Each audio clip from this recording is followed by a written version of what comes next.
It's my privilege to announce that in the early hours of this morning, the Western Australian Police Force rescued Cleo Smith. Cleo is alive and well. A police team broke their way into a locked house in Carnarvon at about 1 a.m. They found little Cleo in one of those rooms. One of the officers picked her up into his arms and asked her, "What's your name?"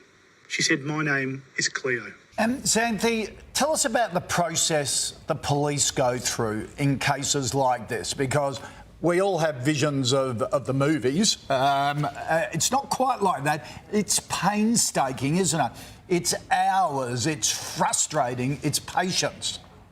It's exhausting. You know, they will have literally followed every single lead that was available to them. So that would have been everything coming in via Crime Stoppers, everything available through the technology, so that CCTV that we've been hearing about, hours and hours and hours of footage, so many people to interview, to break down, to try and see who are the likely people to have been involved, how can they alibi out others and exclude those. So this is incredibly painstaking work. It's not like the television. It doesn't get solved in a TV hour, as people, may think. This was not an easy task for the police. And I think they really need to be applauded for the hard work, dedication and commitment they've put towards this investigation, as well as all of those resources in terms of financial, etc. So amazing result, but not an easy one. No. And so pleased that it was successful in this case.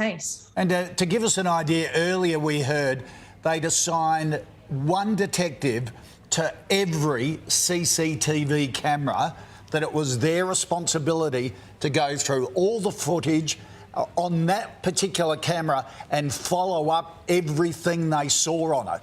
That's amazing. One person per camera, follow everything. Yeah, absolutely. Think how resource heavy that is. All of these detectives looking at that, but they couldn't afford to miss anything, and they knew that. And time was of the essence.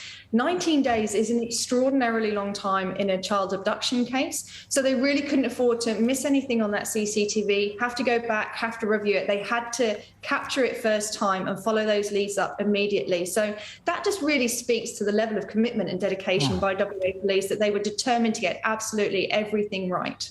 And for each of those individuals involved to keep their focus, to keep motivated, just superhuman. Xanthi, thank you so much for bringing us up to date and all your thoughts. First of all, congratulations on such an incredible job by West Australian Police. Please tell us what made you go to that house at 1 a.m. Thank you for the congratulations. Look, the team of 100 in the task force have been working extremely hard over the last 18 days. They have collected thousands of pieces of evidence, intelligence, data, witness statements. That has been a hard slog, and they've been looking for that needle in the haystack.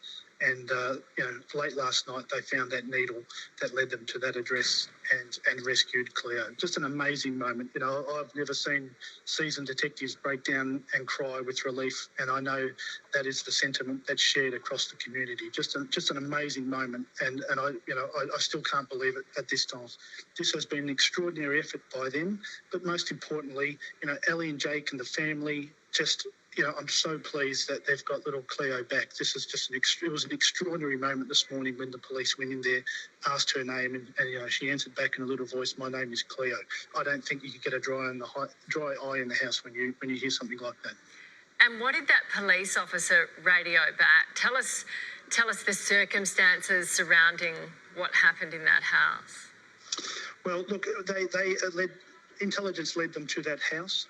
They went into that house. Cleo was in the house alone. A man is assisting us with inquiries at the moment, so I'm not going to speak too much more about that, given that's part of the current investigation. But I think the look on the officers' faces said it all. They were shocked. They were emotional. They picked up Cleo into her arms. Just an amazing moment. And when the phone started ringing, that was at 12:46 a.m. They went into the house. WA Police phones, including mine, started ringing hot, and we were just sitting there in shock for a good 15, 20 minutes, and then we just got into action and did what we need to do.